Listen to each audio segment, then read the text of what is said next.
El Archivo Histórico Provincial atesora uno de los fondos documentales más importantes para investigar sobre la historia de Almería. Nos acompaña, en la sala de investigadores, Francisco Andújar Castillo, catedrático de Historia Moderna de la Universidad de Almería, uno de los mejores historiadores de la provincia, para hablar sobre uno de los hechos más penosos y desconocidos de nuestro pasado: los esclavos moriscos. En concreto, durante las décadas finales del siglo XVI, hubo un importante número de esclavos en nuestra ciudad y los pueblos de sus alrededores. ¿Cuál fue su origen? ¿Qué se les hacía para reconocerlos?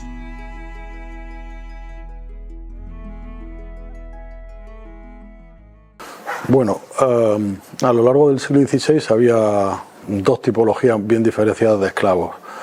Los previos a la rebelión de 1568, que no eran esclavos moriscos, eran esclavos berberiscos, y a partir de 1570 y del 69, ya de 1569, la gran masa de personas esclavizadas que se produjo como consecuencia de la guerra de los moriscos o guerra de las Alpujarras.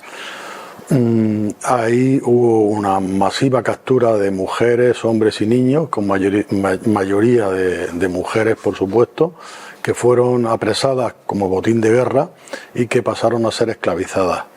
De tal manera que Almería se convirtió, como otros lugares del Reino de Granada, pues en un activo mercado de venta de esclavos. Hubo un enorme tráfico de venta de esas personas moriscas que habían sido reducidas y que habían sido el botín obtenido por las tropas cristianas durante la guerra. ¿Cómo se identificaba a un esclavo, sea morisco o no? La identificación se hacía mediante el herraje, normalmente en la cara. Lo que era más clásico o más habitual, por decirlo de alguna manera, era herrar en un carrillo con una S y en el otro carrillo un clavo, de manera que el significado era esclavo. Pero también hubo algunos esclavos que fueron herrados con los nombres de los propietarios, o incluso se han documentado casos de herrarlos en la frente con el nombre de Almería. ¿Para qué? Para que se supiera su procedencia.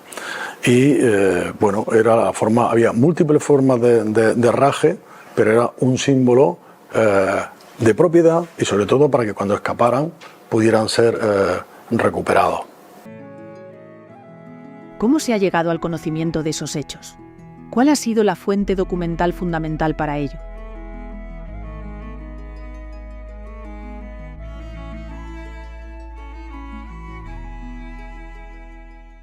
Bueno, pues la fuente fundamental para identificarlo, este mundo de los esclavos, son los protocolos notariales, como este que tenemos delante aquí hoy, y justo en esta página que hemos abierto al azar aparece la venta de un esclavo, en este caso un esclavo negro, no un esclavo morisco, pero sobre todo la identificación se ha producido por parte de los protocolos notariales.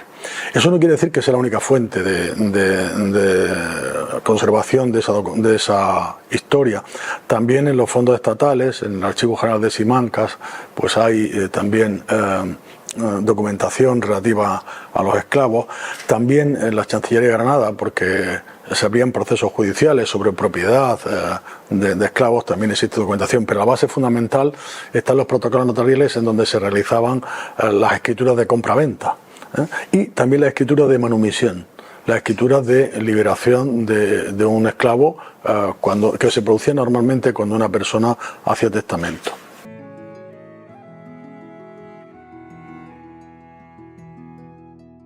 ¿Quiénes fueron los compradores de esas personas?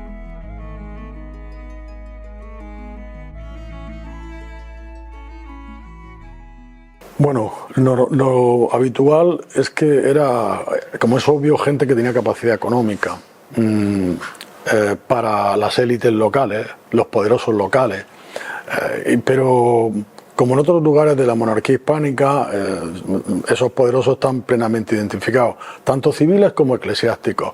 Eran esas élites clérigos, regidores, los que tenían capacidad, algunos comerciantes, tenían capacidad para pagar lo que valía un esclavo, teniendo en cuenta que su precio solía ser bastante elevado, aunque fluctuaba en función de la edad, en función de que fuera mujer o fuera hombre, porque una mujer tenía hijos y los hijos pasaban a ser automáticamente, digamos, podían ser esclavos, volvían a ser esclavos, el hijo nacido de una mujer esclava era esclavo y por tanto, bueno, pues tenían más valor las mujeres. Entonces la capacidad económica para adquirir a estas presas, entre comillas, pues la tenían esos grupos de poderosos de la élite, pero fundamentalmente en el caso de Almería hay una componente muy elevada de eclesiásticos que participaban en ese mercado y que tenían a esos esclavos. Depende de los compradores, también dependía del uso que se hacía de esos esclavos. Si bien podían ser para servicio doméstico o bien había quien los tenía para trabajar en el campo o para hacer una de las labores clásicas habituales que hacían los esclavos, que era pues hacer de aguadores. Y en concreto, ¿puede hacernos referencia a lo que hemos encontrado en este protocolo notarial escogido al azar?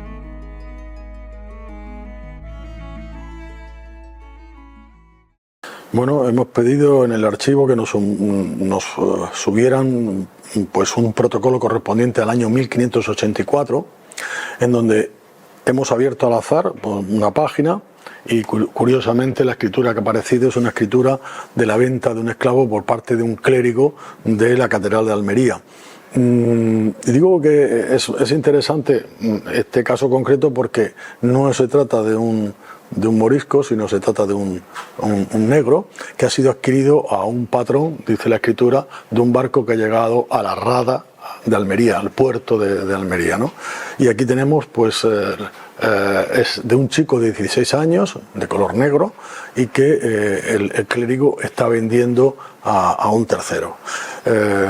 La importancia que tiene este tráfico mercantil de esclavos se puede comprobar porque solamente abriendo al azar una hoja ya nos ha salido una escritura de una transacción de un esclavo, teniendo en cuenta que estas son las minoritarias. Las que fueron mayoritarias fueron las de ventas de moriscos y de moriscas sobre todo. Pero aquí tenemos de un niño de 16 años.